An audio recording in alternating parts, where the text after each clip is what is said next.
Even Darwin himself couldn't figure out why human ancestors were able to branch into so many different human types. And there was one kind of human that was practically superhuman. Its brain capacity was astonishingly high. The average Neanderthal brain capacity was between 1,200 and 1,750 cubic centimeters, while modern humans are only between 1,100 and 1,600. In other words, a wild man carrying a stone spear and living in a cave may have had more neurons in his head than you use during a meeting. He wasn't stupid. He just wasn't interested in inventing smartphones. He was busy figuring out how to use less effort to take down a mammoth at the same time. When they chased prey, they didn't rely on endurance to wear it down to death. They charged straight in and solved the problem with muscle. Their bodies were built for short-distance bursts. They could leap instantly, pounce, and kill with one strike. They were strong enough to face a saber-toothed tiger alone on the ice plains, and intelligent enough to look up at the stars and wonder where they would go after death. Hello everyone. In this episode, I'm going to introduce an extinct human type called the Neanderthals. Now, let's get into it. Why were Neanderthals called superhumans? Let's analyze it bit by bit. According to scientific research, Neanderthals were extremely muscular. They had larger chests, shoulders, and triceps. Here's a very terrifying thought. If Neanderthals were still alive today, they would probably be excellent wrestlers and weightlifters. Males might be able to bench press 200 kilograms without training. Females might reach 160 kilograms. This may be because they were naturally filled with large amounts of hormones. That alone could have greatly increased their muscle mass. On top of that, they may have often dragged 27 kilograms of meat for 48 kilometers. Simply put, that's like carrying 60 pounds of meat and running around a soccer field 138 laps. You might only be able to try something like that once. They may have had to do that every few days. But Neanderthals were actually shorter than modern humans. Among the discovered specimens, the tallest one was 178 centimeters. But among the human species living in the same period, they seem to be the tallest. I don't know the exact reason, but they were the tallest. It's just that, compared with us modern humans, they were short. But strangely enough, although they weren't as tall as modern humans, their body weight was absurdly high. The average male could weigh as much as 83 kilograms, while females usually weighed around 66 kilograms.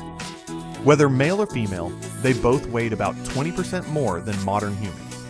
That sounds very contradictory, but the reason behind it may be hard for you to imagine.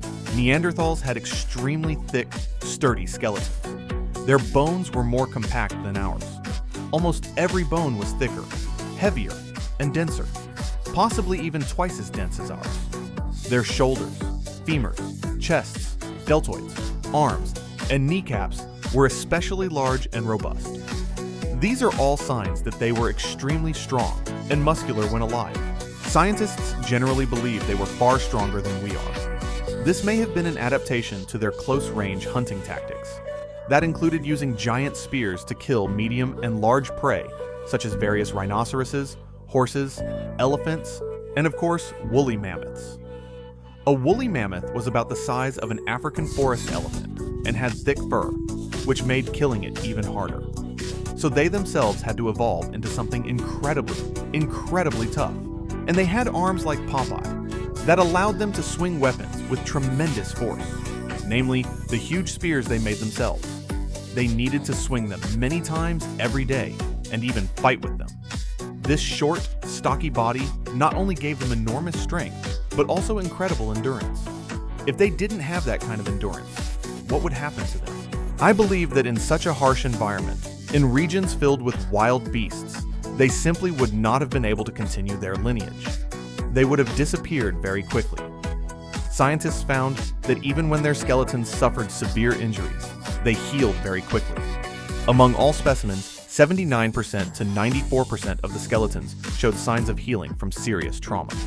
These injuries ranged from fractures and broken bones to traumatic amputations. One especially terrifying case involved an elderly Neanderthal. When he was young, he lost his right arm. His left clavicle was damaged. His face had suffered a heavy blow, causing blindness in one eye.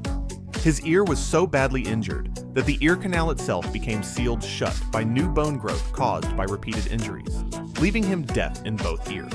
These these beings, were simply too powerful. They used face-to-face hunting techniques and still survived most of the time. According to one study, 74% of Neanderthals showed evidence of surviving violent encounters with animals. Of those, 21% involved large cats, 17% involved wolves, and 36% involved bears.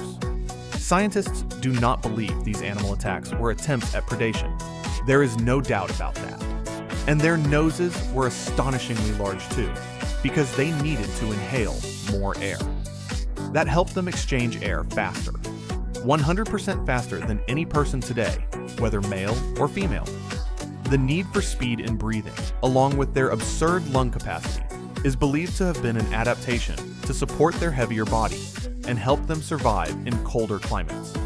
Because animals living in the cold, including Neanderthals, usually evolve faster metabolic rates to compensate for the rate of heat loss they experience. And their explosive running power was very strong. But when it comes to running endurance, you may be disappointed. They were not good at long-distance, high-speed running. They were more suited to short sprints. That had a lot to do with their habit of confronting giant animals head-on and hunting dangerous prey up close. Also, according to biological traits, their toes were quite long and wide. That allowed them to stay in contact with the ground longer, producing more force and faster starts. Their leg bones were also relatively short, which is not a trait for long-distance running at all. There is one more thing that may surprise you. Having a big brain does not necessarily mean being smarter. That is because Neanderthals had unusually large eyes, which required more brain power to process what they saw. Of course, no one has ever found a complete Neanderthal eye, but based on the size and shape of their eye sockets, they are estimated to have been about 15% larger than ours.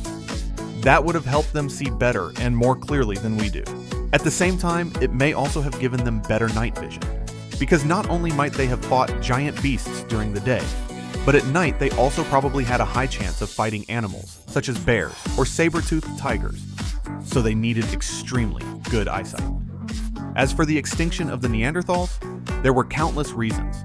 Some came from themselves, some came from the environment, and some came from other human types.